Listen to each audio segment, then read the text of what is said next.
Suje kandi ngo ikaze mukuzi ibiganiro bya Fortune TV, amahoro y'Imana abane nawe mu byo urimo, mu byo ukora byose. Nguhaye ikaze nanone subscribe kugira ngo dutangire nawe wamaze kwiyandikisha umukunzi wa Fortune TV.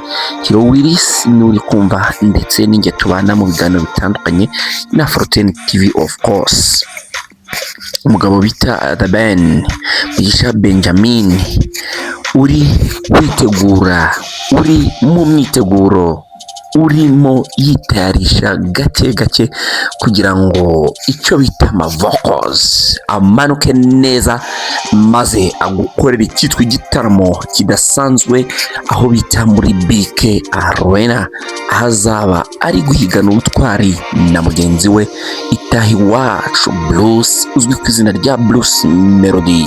Ni ku itariki ya mbere z'uyu mwaka utaha 2026, bizaba ari ibicikariya muri BK Arena. Ngira ngo nawe ubungubu tuvugana maginga ya waguze itike yawe kugira ngo uzajye kwirebera ibihangange bibiri muri muzika nyarwanda, ubwo bizaba bihatanye mu buryo bumwe cyangwa se ubundi.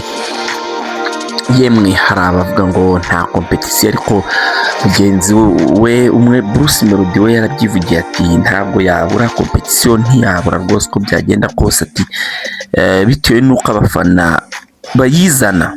Of course niko bimeze, abafana bamaze kugikereye icyo kintu, ndetse magingo aya ngaya tuvugana kuba bavuga yuko competition itarimo ntabwo byagukundira, yemwe nta nubwo bagukundira. Rero ubu turiko turavugana umugabo bita Itahiwacu Bruce Melody n'uwitwa The Ben, hari ibyo bemereye abafana. Bruce Melody yarateruye agira ati bitarenze iminsi ibiri ndabahereza indirimbo yitwa Munyakazi. Ni mu gihe indirimbo yari imaze irimo itrendinga, ni mu gihe indirimbo yari imaze irimo iravugwa.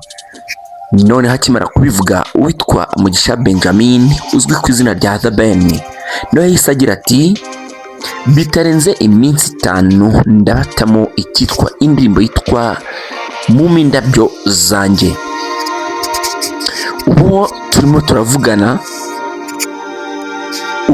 turavugana abantu benshi cyane bategerezanyije amatsiko menshi indirimbo y'umugabo bita The Ben, indirimbo yitwa Mume Indabyo Zanjye. Yavuze iminsi 5, ariko magingo aya ngaya iminsi 5 cyo nkubwira cyo nuko yashize, kuko yabivuze ku munsi wo kwa mbere. Ubu turimo turavugana abafana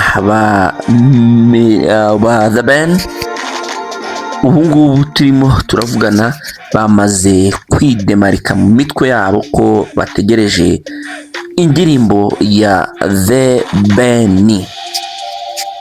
The Ben rero ngira ngo yaheruka gusohora album yise Print Love.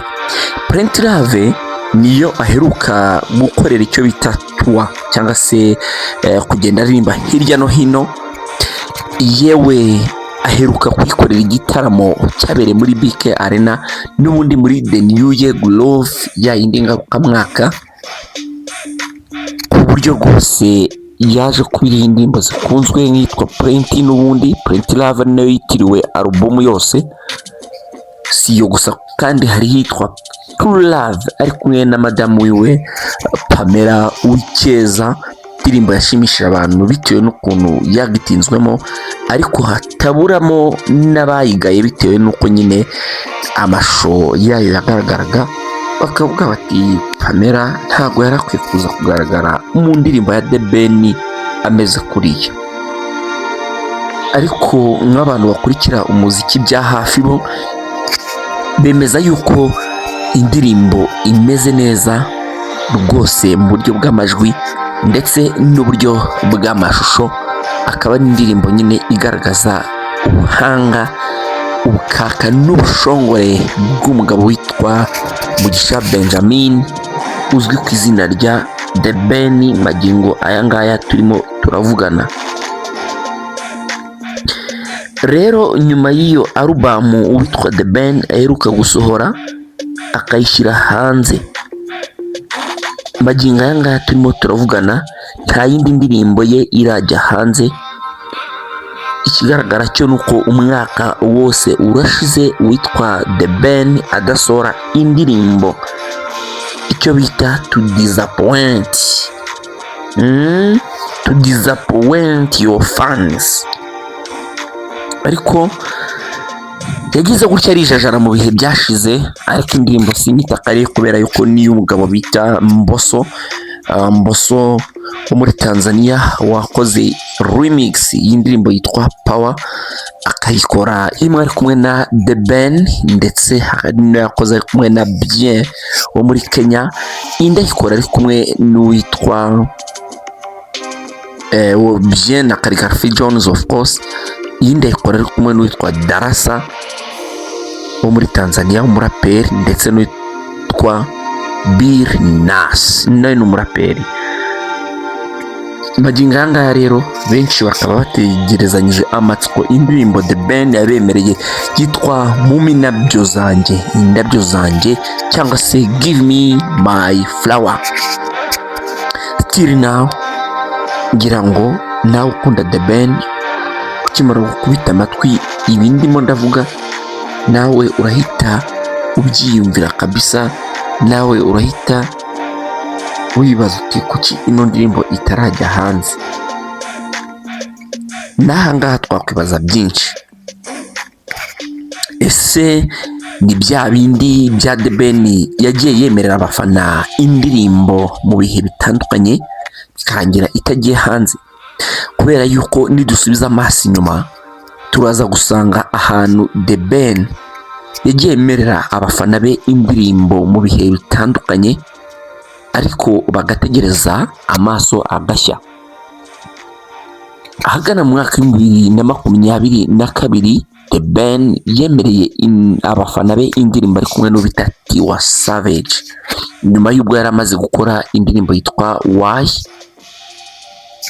birangira avuze ngo niyo ari kumwe na Tiwa Savage iri hafi, ariko abantu bategereje igihe kinini, amaso yaheze mu kirere.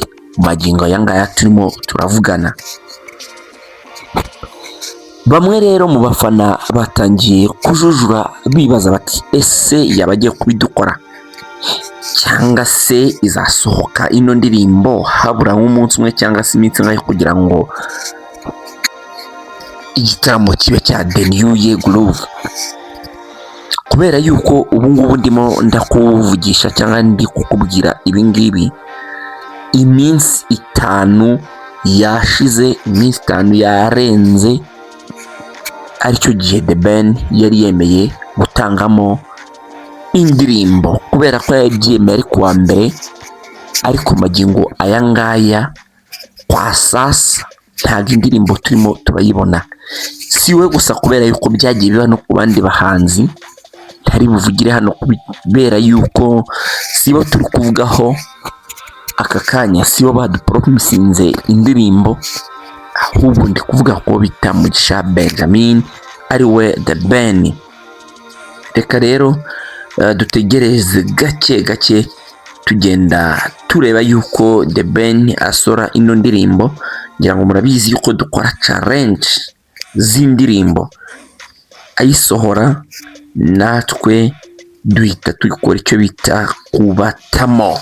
Namwe mugende muryoherwe n'ibyiza Afro10 TV iba yabateguriye. Ngira ukumva kuri Mike, of course ni Hero Willis, ndetse mubwira nanone ngukore subscribe, share, like, comment kugira ngo turusheho kubana mu buryo bugiye butandukanye.